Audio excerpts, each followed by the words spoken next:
We're here today with Linda Ford from Natividad Medical Foundation, and we're so excited to talk with her about the arts and healing. Every time we do this program, we are focusing on the arts are the answer, and we look for different examples of that, but different categories of impact. And today we're really focusing on the arts and healing. Linda, welcome. Thank you for being here. Thank you, Paulette. It's an honor. So I just want to tell you a little bit first, though, before we get underway, about Linda's background. She's had 30 years of hospital, fundraising, philanthropy, consulting, and entrepreneurial expertise. She brings that all here to the Natividad Medical Foundation. She has a specialty in startups and turnarounds.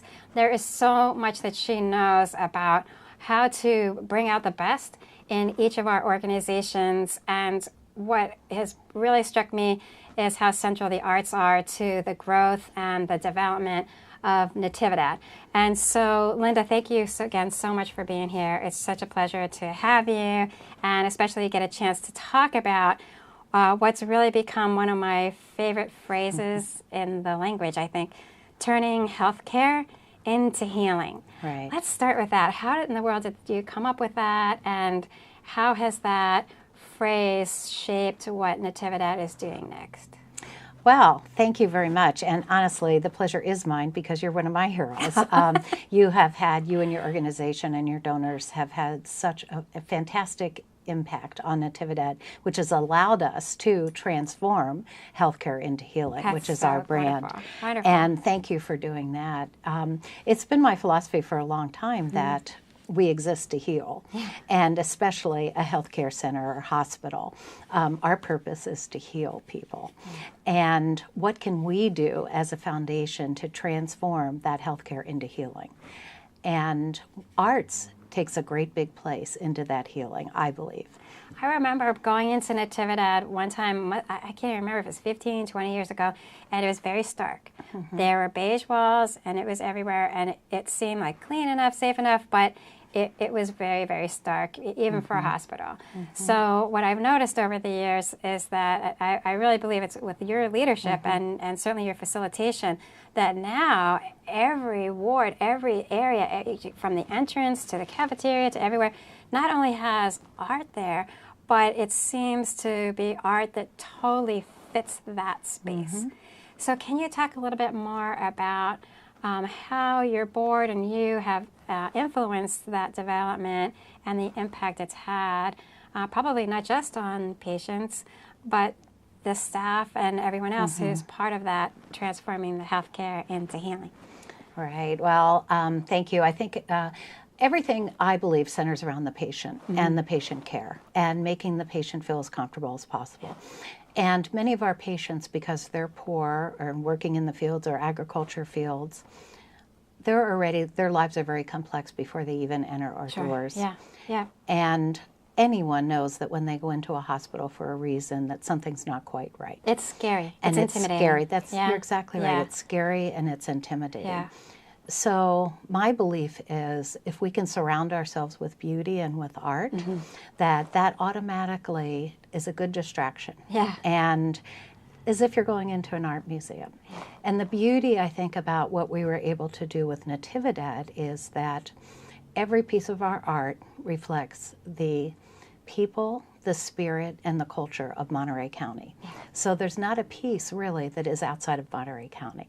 And we're very lucky because Monterey County is a lovely place to respect between the ocean and the mountains and the growing fields and the little towns and the cottages and the spiritual history and so forth. It's just absolutely lovely.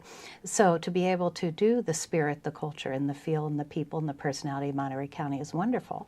So people can walk in and say, oh, this is home. This feels like home. We have Jose Ortiz doing our indigenous a painting that is 40-foot by 10-foot mural that reflects indigenous people. That's our key point. That's incredible as you walk in, right as you walk in, right? And it's so big and so absorbing.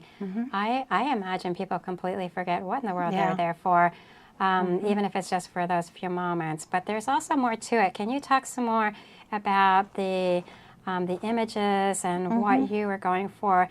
And my understanding is that was a partnership, right? You and Jose, and must have been others too, really worked on what should be included at least, and how what you were trying to convey. Can you talk a little bit about that particular piece? Sure. With Jose, I wanted a key piece that would really reflect the people, because oftentimes I might walk in a hospital, but nothing tells me about me. Yes. And it's very nice because the farm workers can walk in and see themselves reflected in the art. It really is very respectful, and it's also respectful for children to say, "Mom, this looks like me," or "Dad, this looks like me." And so Jose and I got together, and he came up with just an absolutely beautiful piece called El Encargo. And he also uses his Aztec heritage to be a part of that. And actually, I shouldn't say Aztec, it's Mayan. That's right. And he has a Mayan goddess holding a light and bringing light to the entire place. So that piece of art, which is wonderful, is seen throughout most of the hospital. You can see it through the windows. Oh, so that is a I didn't realize cornerstone. that. Wow. And in the center is a baby, Wow. is a mother giving birth to a baby. So it's called El Encargo, in the care of. And so I visualized basically with the designers I brought in from Colorado, where I was before, visualized the whole place. And then I forgot that I needed a budget. I just knew it was going to happen. So we kind of worried about the budget later. And we had wonderful partnerships. And so it really is nice. And a lot for the staff as well. Yeah. It brightens their day up, because it's dreadful to be in a place that is all gray. So was it a hard sell, though, at the beginning? You had to figure out a plan, and people worry about, oh, how are we going to install it? What if it falls down? So tell me about your process of convincing. It's easy to convince me. Okay. But, and maybe I could easily convince you. But how did you convince people for whom they don't naturally think that, oh, yeah, the arts are the answer to everything. So they need a lot more. What did you do? How did you make that happen? Well, I think the first thing we were very lucky, we did it very fast. And we did it on weekends because I had the whole thing. I'm a visual person, so I had the whole thing visualized. I knew it would work, and I knew it would all work together, and it looked great and fabulous, and I never had a doubt. It was then just implementing it. So I started at the end with the hospital all done in my head. Wow. And shared the vision, and then started in the beginning. And I had everything timed so people wouldn't panic too much. Wow. But the timing didn't quite work. So I had to basically say to the CEO at that time, trust me. And trust me that I'm bringing in designers that I used to work with. And That's phenomenal. he had the trust in me, because otherwise it would have never happened. And there were doubts along the way when I painted a wall red, which was a long time ago. Now it's, of course, very popular to put impressionist paintings on, and they look beautiful in red. That's phenomenal. And I got in trouble a couple times, but I just kept saying this will. It was very hard, though. It was very, very hard, because some people couldn't understand why would we put art in a hospital? How silly is this? How silly. And I knew that it wasn't silly. What do they say now? Well, now they love it. People come in. They don't. A lot of people are new. We have so many new doctors. They don't know what it used to look like with the blank walls. But I think it's just having a trust. They were luckily. They had so much to do, because the hospital was $25 million in the hole. That I think they were so busy just trying to survive and do a turnaround that it's like this was such a little project that just go do it, which I did. Otherwise, it could never happen today. And how about in terms of the fundraising, the appeal? I mean, Natividad has really turned around substantially, right, since those really incredible challenging days. And certainly the art has been a part of that also. And can you talk about, as a fundraiser, when you're talking about Natividad and all the things that are needed and happening, and why it's a really great investment for your donors, do you find yourself talking about incorporating the arts into those kinds of appeals? Yes. Sometimes I see things in your newsletter that are so dear. And so can you talk a little bit about, from their perspective, how it influences their idea, their image really of the hospital, and where you're going with this healthcare into healing? That's a great question. Again, it's about transformation. I think everything is about transformation. And when I created the art pieces for when I facilitated getting the art into the hospital, each piece of art is about transformation. So Jose's pieces I had was about El Encargo, being pregnant and delivering a child. So that's transformative. The other one is the Big Sur. We saw the burn of the Big Sur, and then we saw the healing. So everything was about coming from ashes to beauty, and kind of that paradox of living. And I felt that was very appropriate for Natividad, because it had been burning as such for so long, and it was now beginning to turn. And I believe real life lessons are about maybe the suffering and then the healing. Yeah. And I'm not sure that healing, it depends on what kind of healing. It could be psychological healing. Right. It could be physical healing. There's so many different, emotional healing, so many different ways to heal. And art certainly represents that. So we pick things that were, and The First Breath, which is beautiful art exhibit of Scott Campbell's, the black and whites of the babies. Yeah. Again, that's about healing. Yeah. And healing is really the center, to me. Patients' healing is the center of what hospitals need to think about. And everything should revolve around that patient. And how does that patient heal? And that includes your finances. Numbers should not be at the center. And I've seen places that do that, and what often happens is they fail because they don't have the customer, the patient at heart. And you have to put the patient at heart and then arrange everything around and ask the patients. We listen to what the patients want. And as you do that, don't they become more partners in their own Yes. healing? Oh, right? goodness, That's what I yes. understand. Yes. And even if they end up not healing and dying, they've at least had a part of that experience and they own it. But it's about listening. How do you want to be treated? And what's important to you? And how are you feeling? And really listen. So listening and healing are two of our centers at the foundation. And we've been, I think, successful because we have listened to the patients. We haven't dictated. We've listened to them and then brought the donor together with our patient. Wow. So sometimes your patients will have come in, and that might have been their first experience at the hospital. Yes. At all. Yes, very much so. You've seen how things were without the art everywhere, and without all those images that are calming and reassuring and really saying that we see you. This we're all in this together. I think really there's a lot of that message that I get when I walk around, that we're in this together. And so you've seen it before and you've seen it after. You must be so proud of what has happened and what your own role in that. So when you think about all these things together, what's next?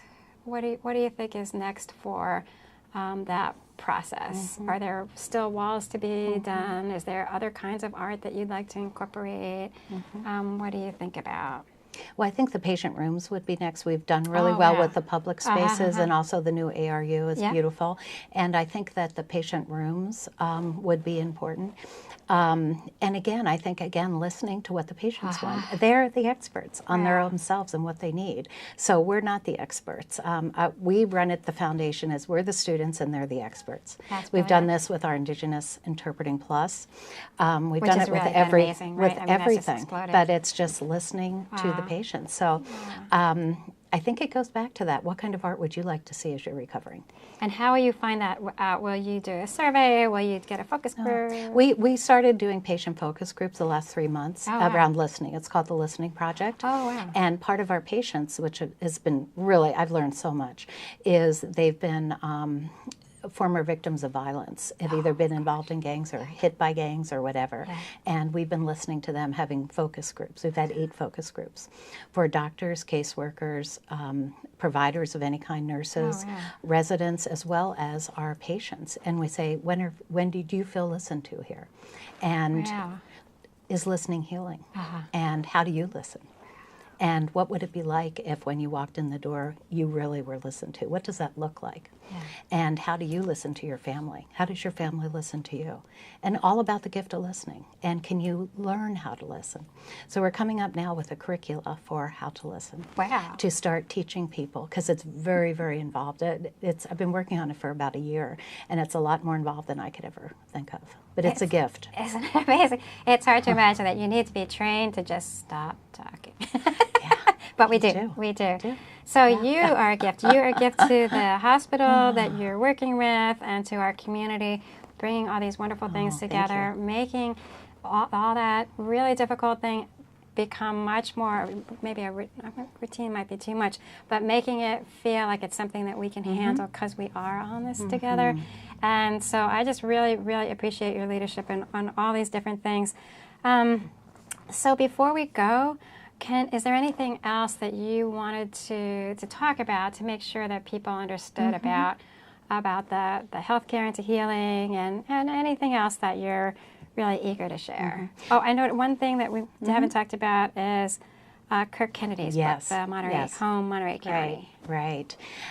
Before I mention that, I just want to turn it around and say to people that may be watching how important the Arts Council is of Monterey County. Thank you. Without your help and assistance, with your help and assistance, we have just finally put art in our mental health unit, which was just awful to me as an artist. It was just all white walls and just not pretty at all. It just had no feeling and depth. And because of a grant for you, we were able to do a great big huge mural and brought a lupin field to the people there. And the head psychiatrist came up and thanked me. So I really want to say, before I go, thank you to you and the leadership and all your donors that have made it possible for people like me to be able to do that. Thank you. Thank you so much. And so we have just a little tiny bit of time. One thing that people might be really curious about is your own process, that you've had all this experience and you're bringing so much to the table. But what got you started? You said that you're an artist. What's your own artistic practice? And when did you realize, and how did you realize that you could use that perspective to help others?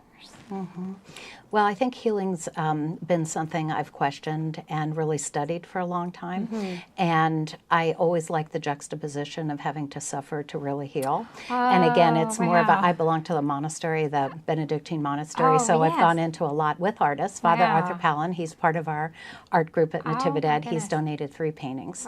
And so it's mostly about starting in darkness, and out of darkness comes light. So it's more of a philosophical, spiritual way. And I think for people in the hospital where suffering does occur, that there is that hope to heal. And again, it might not look like you get up and run around again, but there's lots of different ways to heal.